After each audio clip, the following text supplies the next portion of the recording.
అందరికీ praise the lord. ఈరోజు ఆదికాండము 8వ అధ్యాయం 1వ వచనం నుండి 22వ వచనం వరకు చదువుకుందాం.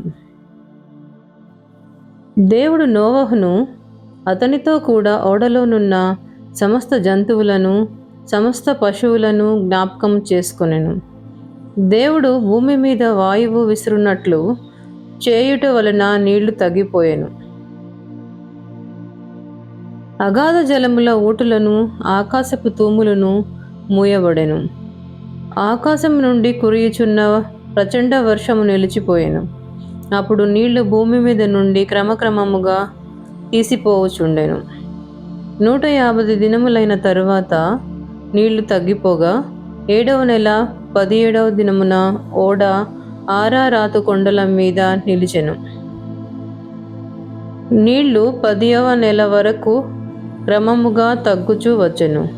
10వ నెల మొదటి దినమున కొండల శిఖరములు కనబడెను. 40 దినములైన తరువాత నోవహు తాను చేసిన ఓడ కిటికీ తీసి ఒక కాకిని వెలుపలికి పోవిడిచెను. అది బయటకు వెళ్ళి భూమి మీద నుండి నీళ్లు ఇంకిపోవు వరకు ఇటువాడు తిరుగుచుండెను. మరియు నీళ్లు నేల మీద నుండి తగ్గినవో లేదో చూచుటకు అతడు తన యొద్ద నుండి నల్ల పావురం ఒకటి వెలుపలికి పోవిడిచెను. నీళ్లు భూమి అంతటి మీద నున్నందున తన అరకాలు నిలుపుటకు దానికి స్థలము దొరకలేదు గనుక ఓడలో నున్న అతని యొద్దకు తిరిగి వచ్చెను. అప్పుడు అతడు చెయ్యి చాపి దాన్ని పట్టుకుని ఓడలోనికి తీసుకొనెను. అతడు మరి 7 దినములు తాళి మరలా ఆ నల్ల పావురమును ఓడలో నుండి వెలుపలికి విడిచెను. సాయంకాలమున అది అతని యొద్దకు వచ్చినప్పుడు త్రుంచబడిన ఒలీవ చెట్టు ఆకు దాని నోట నుండెను. గనుక నీళ్లు భూమి మీద నుండి తగ్గిపోయేనని నోవహునకు తెలిసెను. అతడింకా మరి 7 దినములు తాళి ఆ పావురమును వెలుపలికి విడిచెను. ఆ తరువాత అది అతని యొద్దకు తిరిగి రాలేదు. మరియు 601వ సంవత్సరము మొదటి నెల తొలి దినమున నీళ్లు భూమి మీద నుండి ఇంకిపోయెను. నోవహు ఓడ కప్పు తీసి చూసినప్పుడు నేల ఆరి ఉండెను. 2వ నెల 27వ దినమున భూమి ఎండి ఉండెను. అప్పుడు దేవుడు, నీవును నీతో కూడా నీ భార్యయు నీ కుమారులను నీ కోడండ్రును ఓడలో నుండి బయటికి రండి.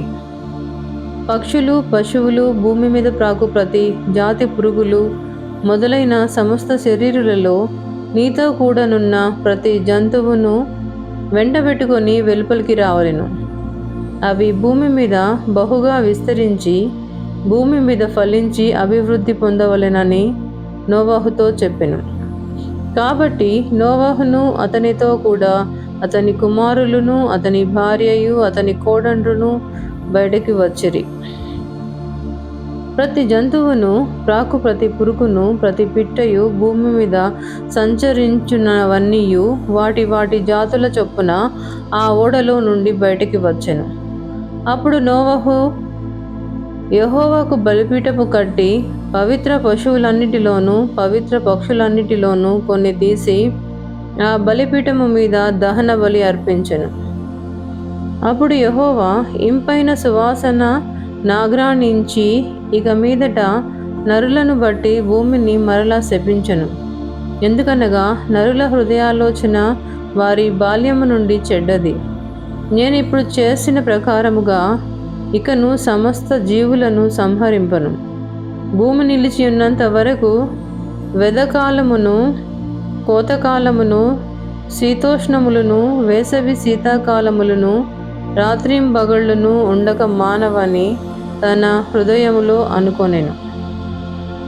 దేవుడు ఈ వాక్యమును దీవించునుగాక. ఆమెన్.